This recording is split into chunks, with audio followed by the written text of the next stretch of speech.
ridiculous. Definitely not the leading authority on what's good and what's not good, but definitely tasted a lot of things in my day. Smoked a lot of shit. Got a lot of it right here.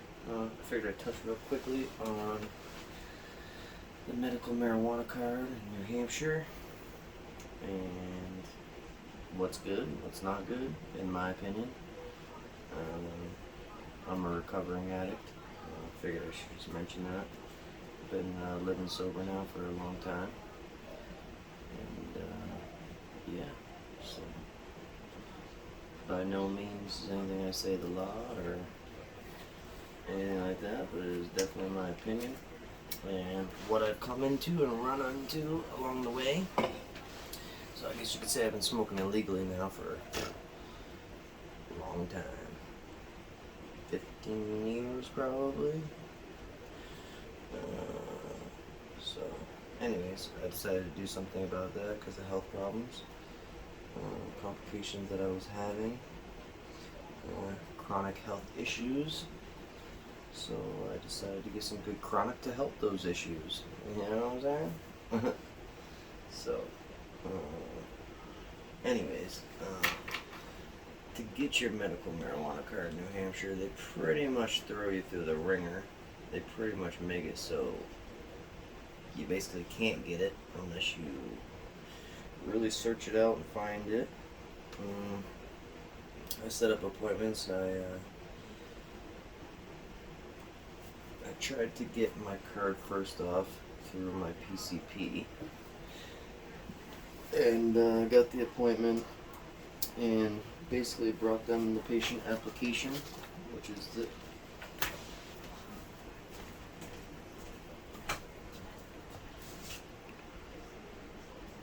great. 15% battery life. All that, and now my fucking battery's dead.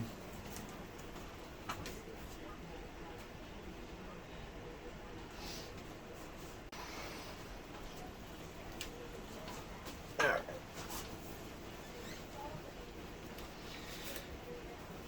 Alright. So they tell you to talk to your doctor and get a medical marijuana card from your doctor. And that is by far the hardest part. I'm just gonna let you know right now, save you an awkward conversation. Going to your PCP is not how you're gonna obtain a medical marijuana card unless you're like on your deathbed or have some serious issues. So I figured I'd just let you know that, save yourself the time. I'm gonna give you some line of bullshit anyways.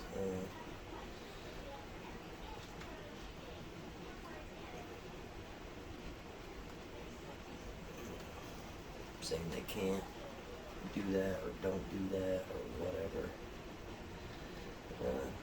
So it's not easy. I've been to a few doctors and I got denied a few times before I finally found the doctor that I found. Had to drive all the way to Nashua to do it. Most doctors, you have to be a patient for at least 6 months. That's one thing you should know now.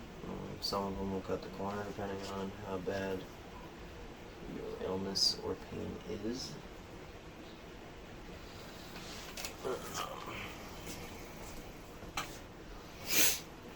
Anyways, so once you can find that, set you up an appointment. You basically have one chance to get your card, at least to the state. So make sure you have all your ducks in a row. You want your patient application filled out properly. You want the doctor to sign it. You want to have everything filled out. One thing that they tell you, which is total bullshit, is you have to choose one of the dispensaries, or at least I found it to be total bullshit. I don't know. I picked a dispensary based on, well, I went on all their websites first, and I tried to find out which one had the best products, highest THC, most well-rounded, or, I tried to figure out what I liked, and I chose the dispensary based on that. But then after I got my card in the mail, a few weeks later, because I was approved, when you do get approved for your medical marijuana card, it's only for a year at a time. You have to get it redone every year. But yeah, it tells you have to pick one of these, either the Prime Alternative Treatment Center or Sanctuary or the Temescal Wellness. I picked the Sanctuary, also because you can go to both of them. All the other ones are independent, I guess you could say. So I also did it on that, so I give myself a better chance of getting more product, better product, because there was 2 different dispensaries for me to go to. That's why I chose that. But after my card came in, it says right here, you're a qualifying patient, maintain your integrity.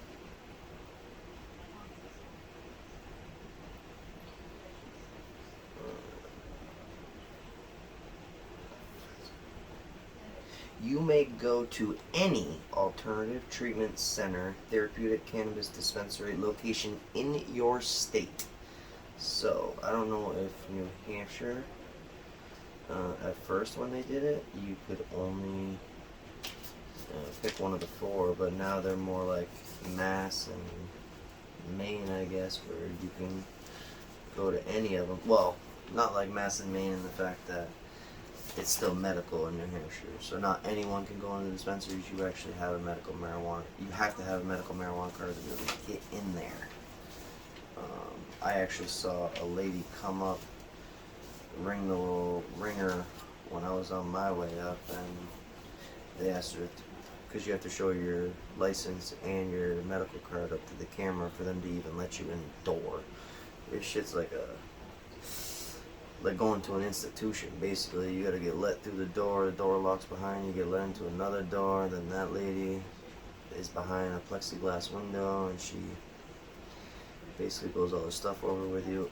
And you would think that all the stuff that you filled out for the state and sent in would be enough, but there's more forms for you to fill out when you actually get to that dispensary. So,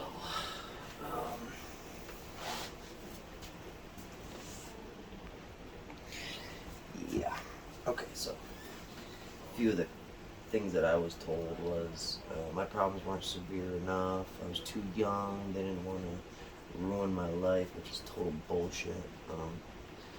I'd done pretty good ruining my life myself up until that point. So I thought it could only help me, if anything. I've had three knee surgeries, so I'm in a lot of pain a lot of the time. But I've learned to live with it. But I figured if I could do something to help it, other than pop a bunch of Advil or Tylenol or ibuprofen all day, then why not? But apparently Cheshire Medical didn't feel the same way, so they denied me. So yeah, that was the hardest part, was just getting approved, I guess, or finding a doctor that would sign off on it to send it to the state to get it approved. Because once I had that, I sent it to the state, it got approved the first time. So it's really just finding a doctor. Like I said, one of the things that they tell you when you're filling out your paperwork is that you have to pick a dispensary. That is not true.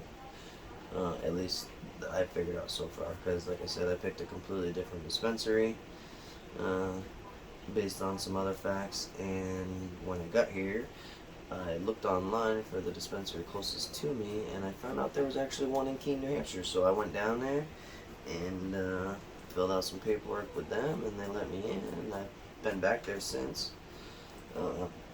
Great place, really cool people. Once you get past the institutionalized like bars and doors and stuff, and you actually get in there, it's pretty decent. People are pretty cool. They go through everything. The only thing that is definitely lacking in the dispensaries versus the streets is you can obviously see your bud, smell it, sometimes break it up, sniff it, smoke a little bit of it, see if you like it. In the dispensaries, because of all the guidelines, you basically have to pick it based off the picture from the plant when it was grown, by who it was grown by, and then obviously all the different percentages from the different things you're looking for. when I go in there, because I've been having stomach problems and things like that, pain. That's what the people in there help me with. They get things with a lot of CBA and CBGA and things like that that help with your immune system. Yeah, not your immune system, your intestines and your insides and stuff like that. Helps with nausea and appetite and things like that. So don't go online and just look at the dispensaries and look at the product they have, because it's always changing also. That's one thing. Like the Keen dispensary just had some phenomenal LA Kush cookies, and it was all gone the next day, so you never know. But yeah.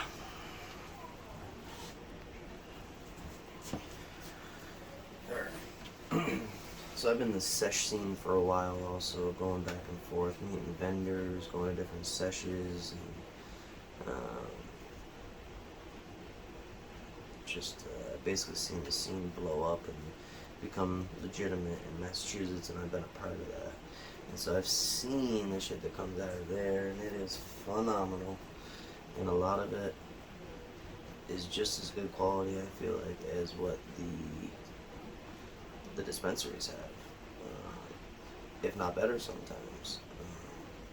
I mean, I guess that's what this is about. We're gonna find out. We're gonna try to travel all over New Hampshire, go to all the dispensaries, and see. One of the things I mentioned before is I picked a different treatment center than the one that's near me, and then I went to the one near me, and I was able to get in there. But like I said, they had me fill out a bunch of paperwork when I went in there, so I'm not sure if it was a change of info, and they actually did change my treatment center when I went in there to theirs. Well, it's Christmas today, so everything's closed, but Merry Christmas, by the way. But I'm going to go back there Monday, and I'm going to figure out if I actually did do a change of info, so I can truly let you know if it doesn't matter in New Hampshire what treatment center you choose, or if it does matter. So I'm going to get the answer to that on the next video, if I can, for you.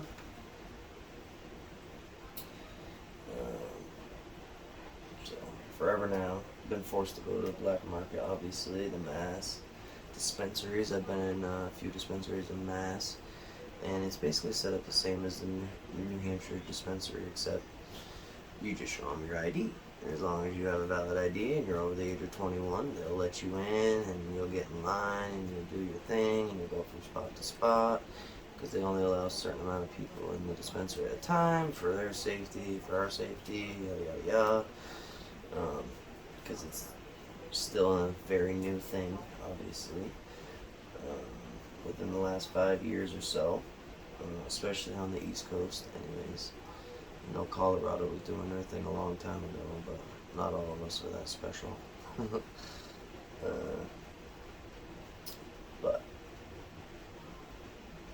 So yeah, does most of the product come from the black market? And that's one of the things I'm trying to figure out, especially for New Hampshire, because it does say when I did the paperwork in there to get into the dispensary, it does say I promise not to cultivate, which I assume means grow. And if it's illegal federally but legally in the state, how does the bud get there? Do the dispensaries just grow on the gray line and just do it in there, and that's how it happens? Or do they actually just have people that are growing some fire bud in their basement, and then they just send a piece of that out to a medical facility for them to test it, and as long as the test comes back good, then they can sell it to them, and then they can then sell it? I don't know. These are questions that I'm going to try to get figured out, and I will let you know in the next video. Anyways, that's it for now.